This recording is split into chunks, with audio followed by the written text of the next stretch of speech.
Hola, es alrededor de las 8 de la mañana y salgo de Radio Querétaro a encontrar a alguien que me contará cómo es su día a día, qué hace para ganarse la vida. Acompáñame a conocerle, seguramente nos contará algo que nos va a sorprender. En este espacio que se llama Marca Propia. Pues hoy estoy con Eric Tapia, él es doctor en Derecho. Imagínense ser doctor en Derecho. Después de la licenciatura, mi querido Eric, bueno, primeramente, discúlpame, muchas gracias por estar en el programa, sí, y seguro que la audiencia estará muy satisfecha de escuchar lo que nos vas a platicar. Sí, muchas gracias por la invitación, al contrario, ya muy ansioso y gustoso de estar aquí y platicar. Muchas gracias, doctor Eric. Después de la licenciatura, de que se obtiene el título como licenciado, ¿qué más avanzó para ti en tus estudios? Bueno, terminando la licenciatura tuve la oportunidad de ingresar a estudiar una especialidad en Derecho Constitucional y Administrativo. Posteriormente hice la maestría en Derecho, ya después hice el doctorado en Derecho y luego un postdoctorado en Ciencias Sociales. Y tuve la fortuna de hacer una estancia doctoral en la Universidad Complutense de Madrid y algunos cursos referentes a Derechos Humanos y Derecho Constitucional, que es el área en la que me especializo. Maestro Eric, yo no sé, pero existen los derechos de las personas en todo el mundo, ¿no? Supongo que son válidos en todas partes del mundo. Pero ¿a poco mis derechos humanos que tengo yo aquí en México, no lo sé, aplican exactamente igual que en Turquía? O sea, ya tienen algo diferente a nosotros. O sea, no sé, ¿son diferentes? Bueno, sí, muy buena pregunta y es una duda que salta a la vista. Los derechos humanos tienen su aspecto teórico en el derecho natural, es decir, que son inherentes a las personas, que un bebé que nace libre aquí, nace libre en cualquier parte del mundo, tiene derecho a respirar, a que lo alimenten, y todo esto. Es como una aspiración que todos somos libres, tenemos libertad de expresión y todo.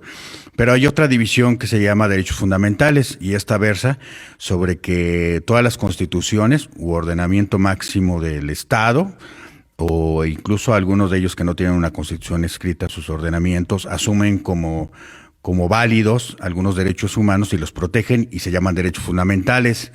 Casi se lleva a cabo esa premisa que decían las abuelitas de que al lugar que fueres haz lo que vieres, porque una vez que cruzas la frontera, en realidad te estás sometiendo a los derechos que ese país está haciendo como válidos.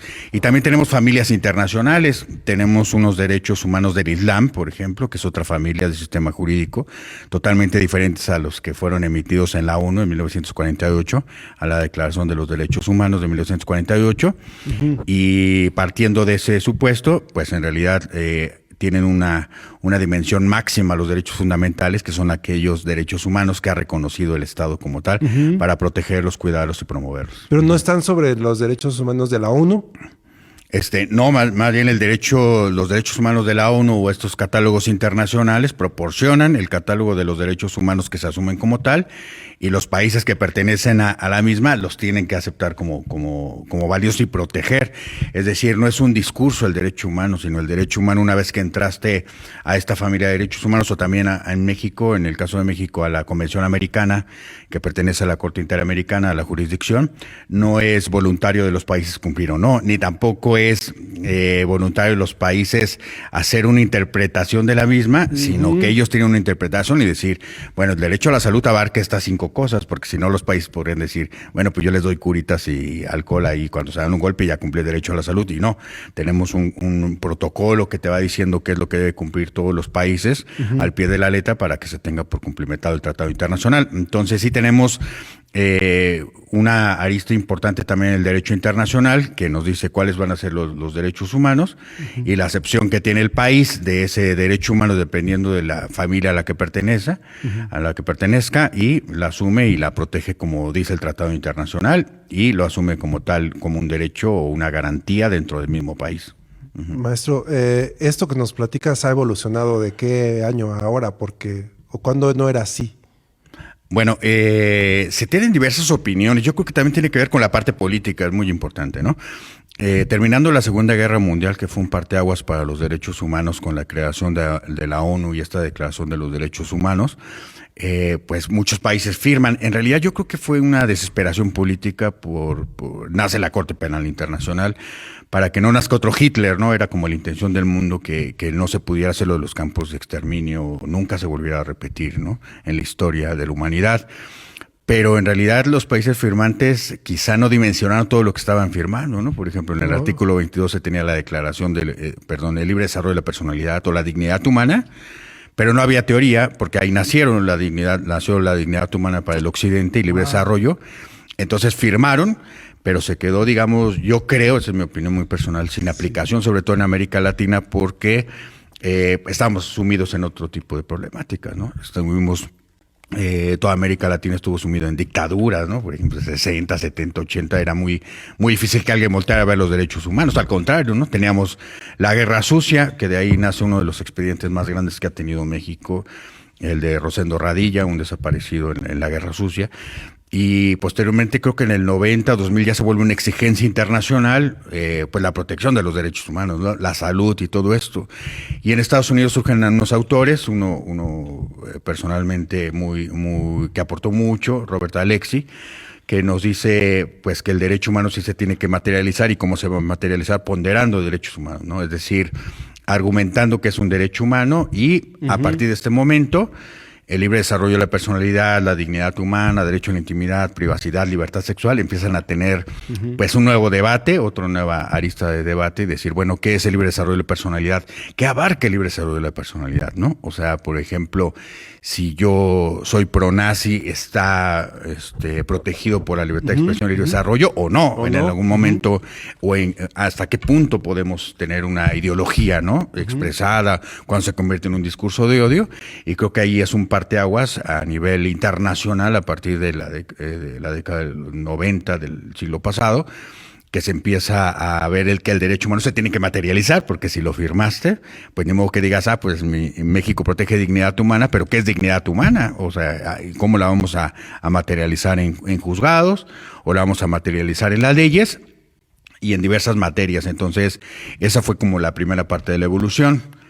Y la segunda, en México, que yo creo que fue la más importante, fue una reforma en derechos humanos en el 2011, en el cual se reconoce esto, ¿no? De decir, bueno, se tiene que argumentar en derechos humanos y se tiene que interpretar el derecho humano, y tuvimos asuntos bien padres, bueno, muy, muy novedosos, como el del bullying, ¿no? O sea, el bullying no nació en el 2011, el bullying era brutal, ha habido hasta muertos, ¿no?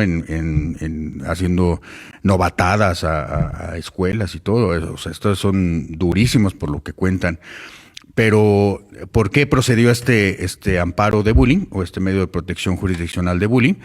Porque por primera vez alguien dijo, están atentando contra mi dignidad humana, ¿no? Entonces fue muy interesante porque pues la ley no podía hacer una categoría que es atentar contra la dignidad humana o qué quiere decir bullying.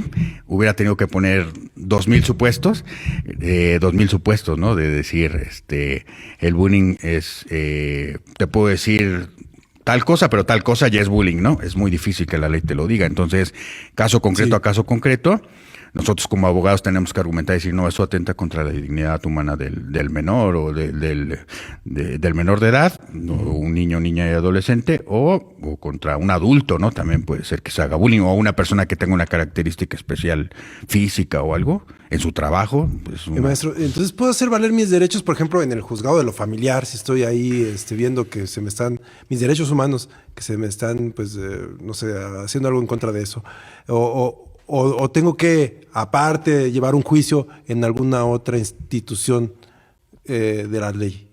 Bueno, hay un juicio muy importante, que es el que mencionaba, de Rosendo Radilla, que se da cierta competencia a todos los jueces del país para que no apliquen una ley que consideran que es violatoria de derechos humanos. Yo tengo que argumentar desde ese momento porque estimo, y cuando llegue una instancia federal, en juicio de amparo, el juez tendrá que decir si esa ley que me quieren aplicar o ese acto es violatorio de derechos humanos. Pero sí, la argumentación tiene que ser anunciada en este primer momento, y tenemos dos medios de protección.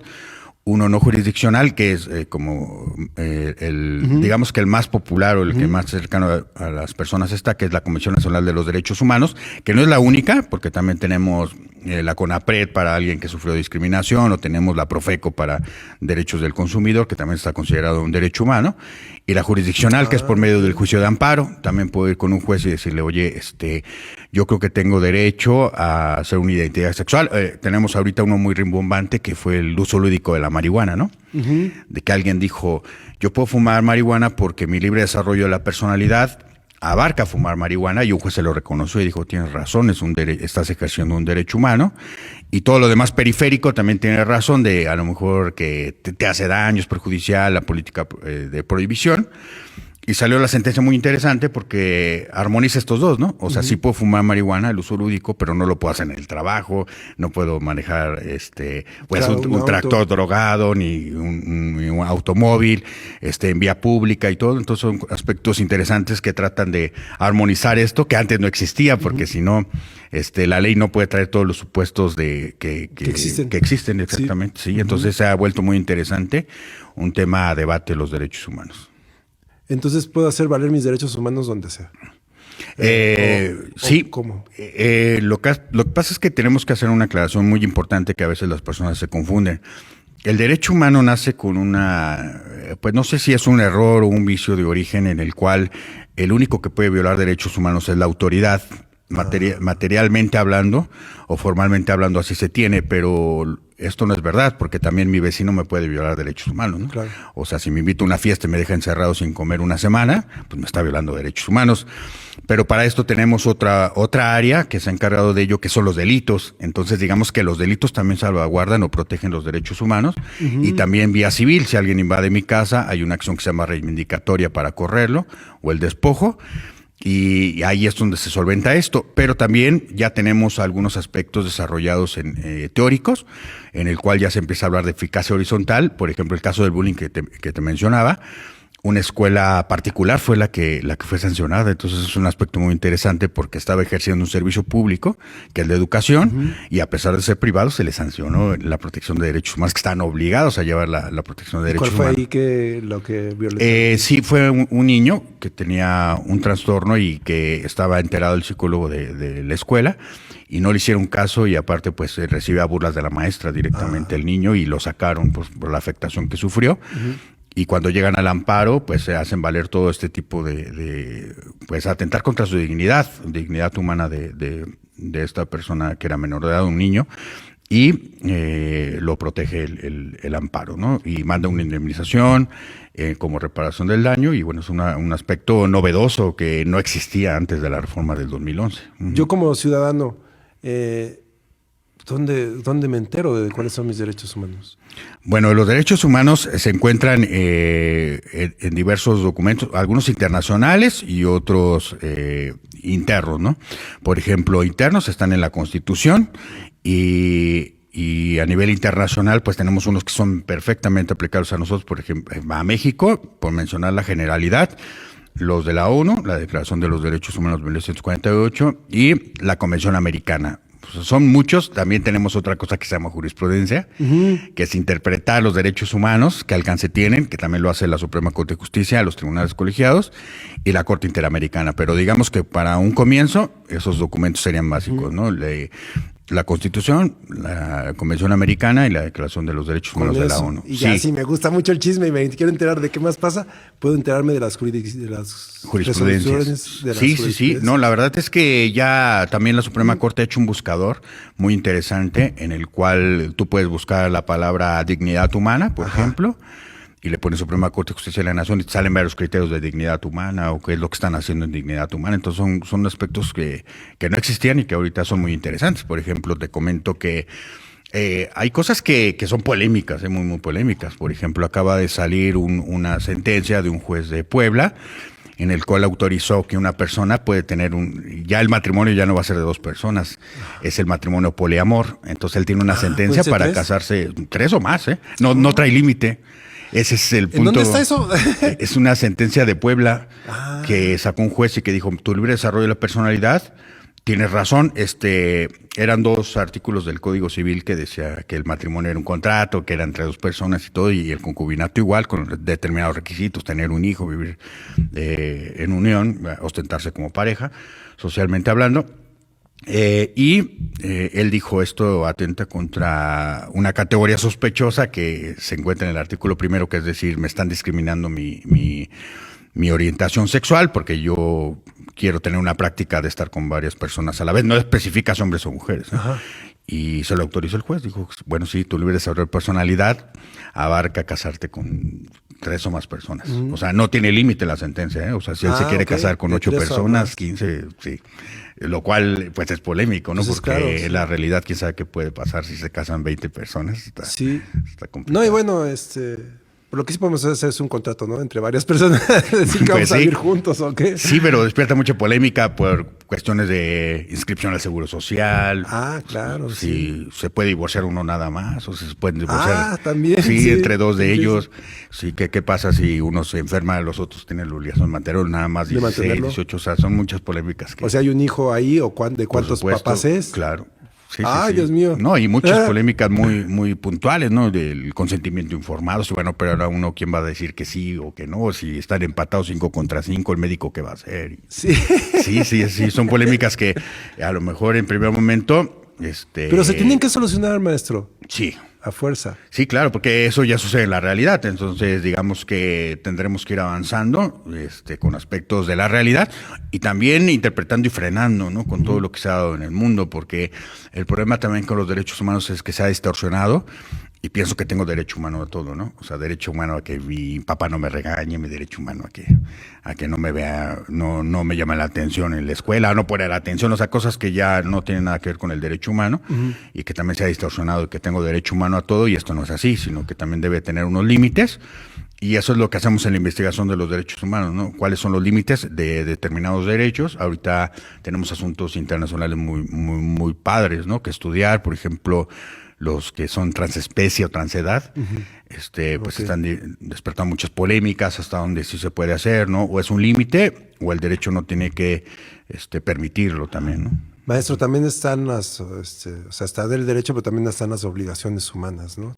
Claro, sí, los deberes, de hecho, la Convención Americana se llama así, derechos y deberes de las personas. Los ciudadanos sí tenemos deberes contemplados en la Constitución y específicamente como adultos, sí. Muy bien, muy bien. ¿Hacia dónde van a...? ¿Qué estás trabajando ahorita, maestro? ¿Estás en investigación de derechos humanos? Sí, estoy haciendo artículos relacionados con esta interpretación y límites de los derechos humanos que me resulta polémica, ¿no? Porque pues hay países que han cedido en algunas cosas, en algún caso en específico, y algunos otros que tienen una cierta restricción. Entonces, unir la parte teórica con la práctica siempre ha sido un reto, no nada más nacional, sino internacional. Comentaba hace poquito precisamente el titular de la CNDH, el anterior, que uno de los temas a debate internacional es, y que se venía para próximos años y que hoy lo vemos, es la libertad sexual, por ejemplo, ¿no? ¿Qué límites tiene la libertad sexual o cómo se tiene que regular y todo? Y bueno, el libre desarrollo de la personalidad, autonomía personal y todo, sí. Maestro, ¿qué se ha logrado en Querétaro en beneficio de los derechos humanos? Bueno, ha sido a nivel nacional. A partir del 2011 también hubo una reforma en el 2008 que está, a pesar de que ya está puesta en práctica, está en ciernes, que es el sistema penal acusatorio, que trata de buscar pues el máximo de garantías y que las personas que son inocentes pues no pisen la cárcel, ¿no? Y en cuestión de derechos humanos, ya el tener sentencias tan relevantes, a lo mejor polémicas, pero son muy relevantes, como esta de poliamor, el de uso lúdico de la marihuana, el bullying, se ha logrado mucho. Por ejemplo, hay una niña que tenía ataques epilépticos, 400 ataques epilépticos diarios y necesitaba un medicamento con marihuana, y por medio de un amparo se logró que se trajera este medicamento y que fuera legal, por lo menos para esa niña, y que lo recibiera inmediatamente. Entonces, sí hemos tenido avance. Quizá el no avanzar se debe a que no se ha socializado mucho esto, ¿no? Como que no se conocen los derechos. Si no recibes medicamentos de una institución, pues tienes derecho a acudir a un juicio de amparo, por ejemplo, y entonces muchas personas se frustran y tendrían que encontrar el camino ya sea en la CNDH o en un juicio de amparo y lograr lo que el Estado tiene la obligación también de proporcionar, ¿no?, a los ciudadanos. En esas prácticas que he tenido el gusto, el placer de tener con ustedes, los maestros de Derecho, me doy cuenta que mucho del avance tiene que ser social. El legal puede ser que ya esté y las instituciones están investigando, principalmente aquí la UAC, pero socialmente también tenemos que apoderarnos de esas leyes, ¿no? Claro, es mucho son muchas las instituciones y muchos los ordenamientos legales. Eso creo que es un freno, ¿no? De decir, a dónde acudo, me quedo con el coraje o la impotencia, y sí es real, ¿no? Incluso nosotros como abogados vemos que hay temas muy especializados, ¿no? Y que nosotros mismos tenemos que acudir con un especialista del tema tal cual, y que nos oriente en este sentido. Así es que el ciudadano tiene que acercarse. Hay muchas procuradurías también que ven, por ejemplo, por el trabajador, niños, niñas y adolescentes, y que te pueden orientar a qué tienes derecho, a qué institución te puedes acercar para hacer valer determinados derechos. Entonces me parece muy importante esto que hablas de que el ciudadano también tiene que acercarse. Y va a encontrar también que hay muchas instituciones que te defienden, es sin ánimo de lucro. Entonces la CNDH, por ejemplo, la Defensoría, tenemos una Defensoría de Derechos Humanos estatales, aquí tenemos una en Querétaro, en otro se llama Comisión de Derechos Humanos Local, son gratuitas y te defienden. Entonces sí, también es una parte importante que ya tienen a su alcance muchos medios para protegerse. La Profeco, por ejemplo, ¿no? De no quedarte con el coraje. Fíjate, yo no sabía que eso que dices de los derechos del consumidor, pues sí, son derechos humanos. No, y han avanzado mucho, porque hay una cosa que se implementó en el Código Federal de Procedimientos Civiles que fue, ya ahora Código Nacional, pero se implementó una parte de acciones colectivas, se llama. Y, por ejemplo, si hay es particular, que es muy interesante, ¿no? Si hay por ejemplo, una aerolínea que está muy mala para todos, se abre una queja, pero digamos una queja o un procedimiento colectivo, y entonces te dicen, oye, ¿te falló esta aerolínea o tuviste problemas, atrasos? Ven y firma, y entonces todos los que van firman con Terza, o contra una compañía telefónica o contra una compañía de internet, y te protegen y sale la sentencia a favor y te tienen que compensar. O entonces, contra un banco, por ejemplo.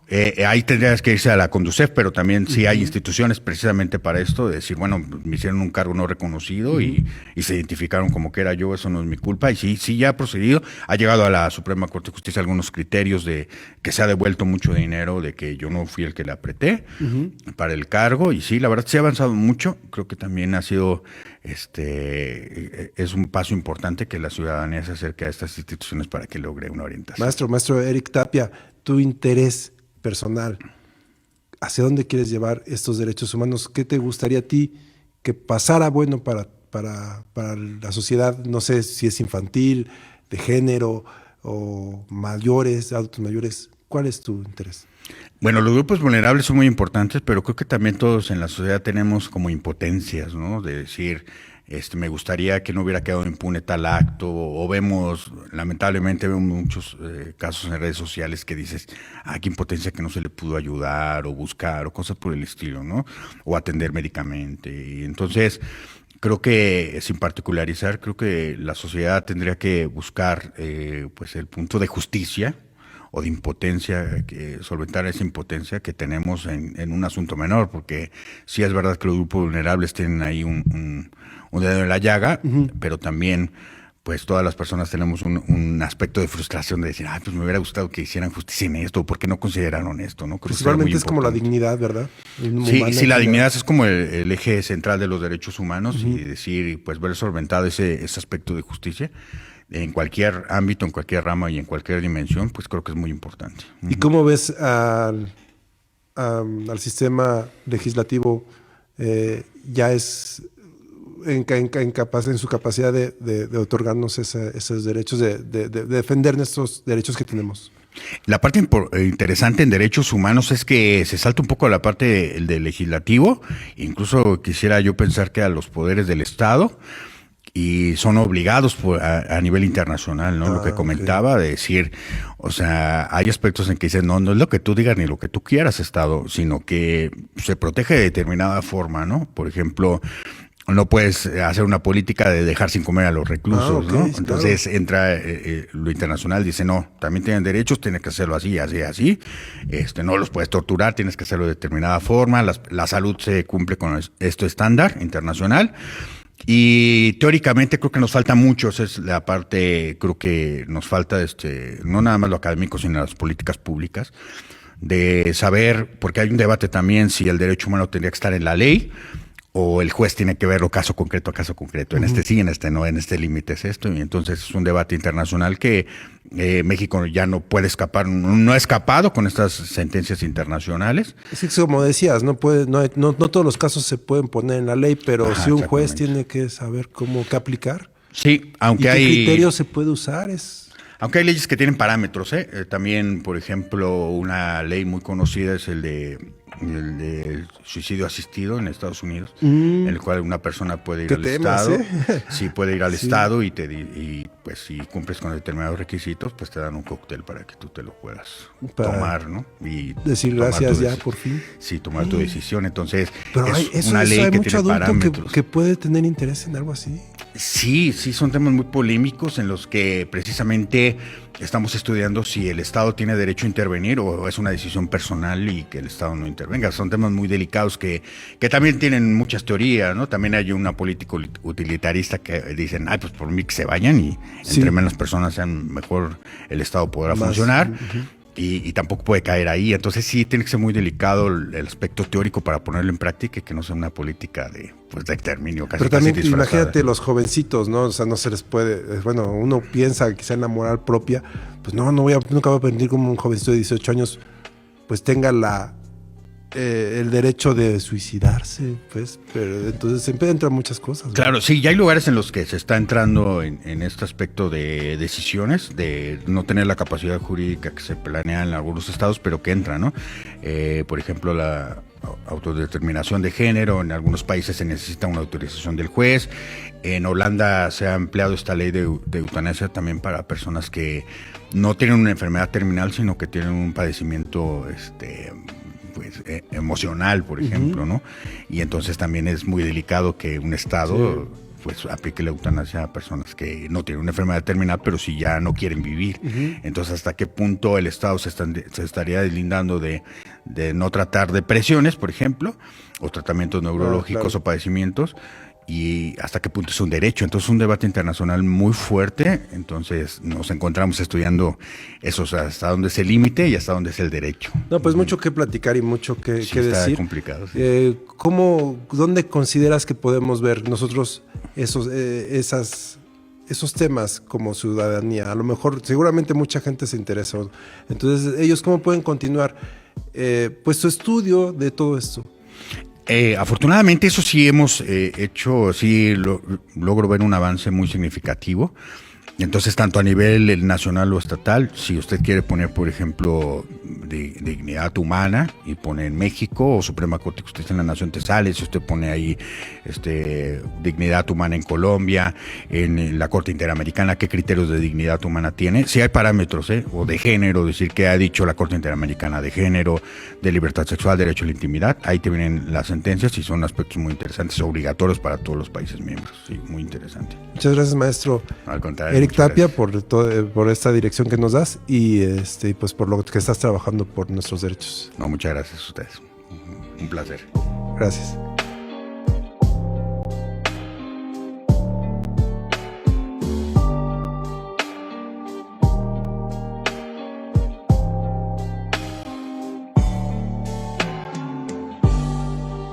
Marca Propia, todos los martes y jueves a las 8 de la mañana. Hasta la próxima.